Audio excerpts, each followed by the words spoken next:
Alright, today's video is going to be about Are CDs Back, and I can't remember who the group or the YouTube channel I just watched. It starts with an R or something like that. Not Remix, I don't know, I don't remember. Anyway, they did a video on Are CDs Back, and one of the things that I noticed is that a lot of people say, man, they're back crazier than ever. But here's the thing, I've been through CDs, I won't say since the beginning, but since the 90s. And I've been through most of all the hype and the dips and the hops and the whatever. And so I'll just go through my experiences and some stuff that I picked up actually physically today. That's why I'm re-recording this video here. And we'll go through what I have found. So, people say CDs are back, and better than ever.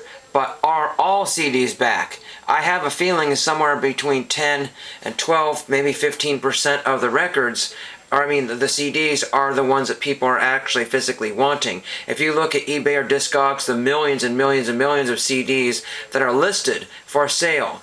I picked up some CDs for $1.29 each. A lot of people are like questioning my sanity because it was $1.29, but they were all brand new factory sealed, and I had a feeling that they were going to be good, and they're not. What I mean by they're not good is that they don't sell very often, but if I was going to go to eBay and grab those particular artists, they're between $9 and $13 plus shipping. So essentially about $15 per CD. So if I bought 5 CDs and multiply that times 15 from all the different sellers, 30, and another 15, so that's $45, and I only spent like $6 or something on these CDs, $6.50 on 5 CDs. So when you go looking for CDs, instantly you think, okay, I'm going to find some killer stuff, because you think that everybody has basically abandoned the CDs, and you go out there, it's like, well, there's some interesting stuff, and this one looks pretty good, and I remember this group, and so your emotional attachment is maybe way more valuable than the actual value, if that makes sense. If you were like a big NSYNC fan back in the day, or PIL fan or whatever, some of those CDs may not be as valuable as you thought they were, because you thought, oh, everybody's going to go back and grab this particular CD.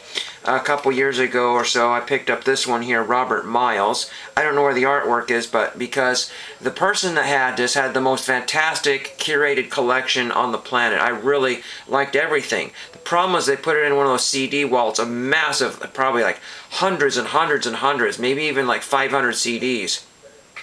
And on their own, without the jewel case and all the cut-in-half artwork. All the artwork was destroyed. Every one of them. So regardless of how mint the CDs were, this is Robert Miles' Dreamland, and I really enjoy that one because I heard that on the radio one time, and that got me started on other genres there. But this is CD 01077. That's somebody's markings there. So essentially this is now a valueless CD, because somebody's like, well, the artwork's cut, or the original case is not there, and so on and so forth. So what does a person sell that for? Do they sell those for $1 and hope that somebody's gonna take that because the music is better than, or the price is better, the price doesn't, the music doesn't match the price because somebody kind of wrecked it, but the CD is specifically mint. Practically mint is what I meant to say. Then we got things like this that you'll find in every CD section at every thrift store. Stuff like Mark Brown's Arthur's Birthday. It's probably a computer's living books, and I tried to put it on my computer, and it didn't work. I only have a quarter into that, or less. And I just said, what, whatever, we'll see how that goes, and it didn't go.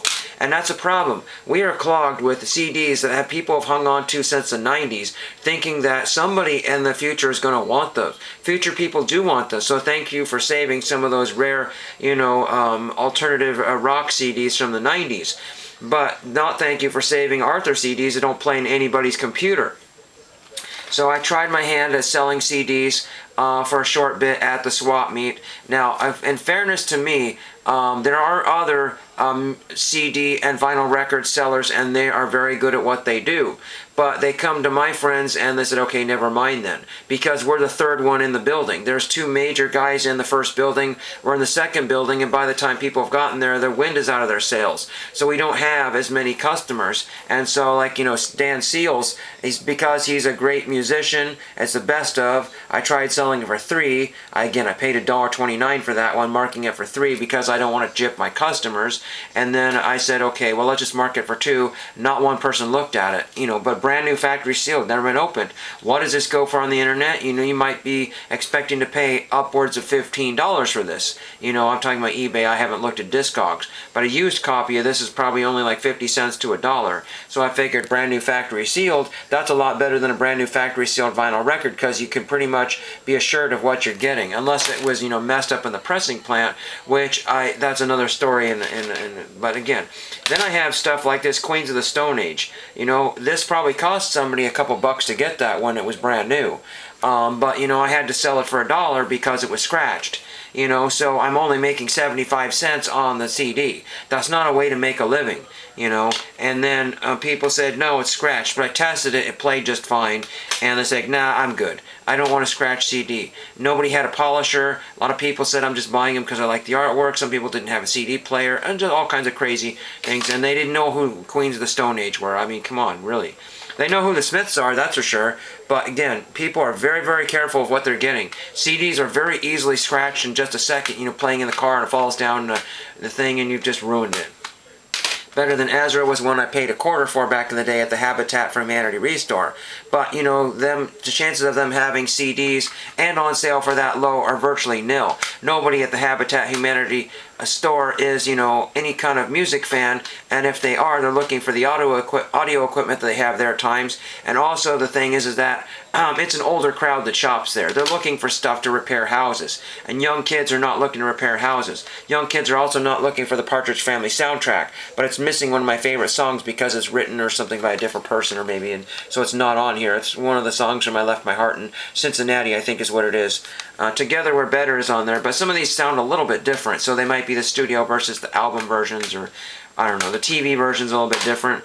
And again, because I'm in the second building selling CDs at times, I can't give away George Harrison Best Of for $3. So that's the kind of thing that you want to keep for your own personal collection if it's basically frustrating to sell that one there. And that's an unfortunate thing there. $3. Same thing with B-52's Cosmic Thing. So again, CDs are the gateway to hoarding situations. So if you're not careful, you might end up with hoarding stuff here.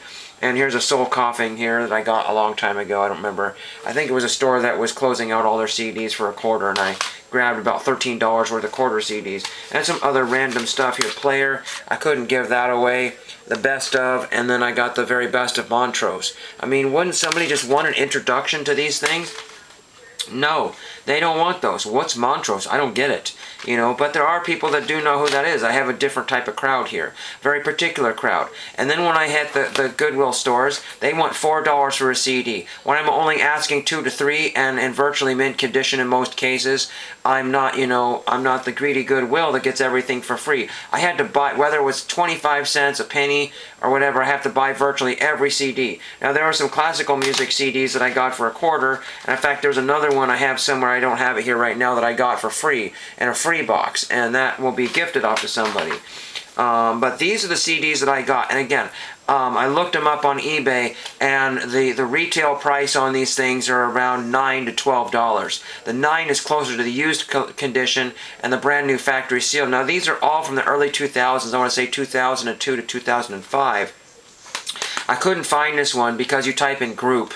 I was like, okay, I typed in various artists, group soundtrack, nothing. I get 3,000 hits and not one of these showed up. So there's Group right there. So it's a movie called Group or something like that. And the reason why I grabbed Group, and there were like 3 or 4 copies of that, and I almost missed them. I grabbed them right before they were taking them away.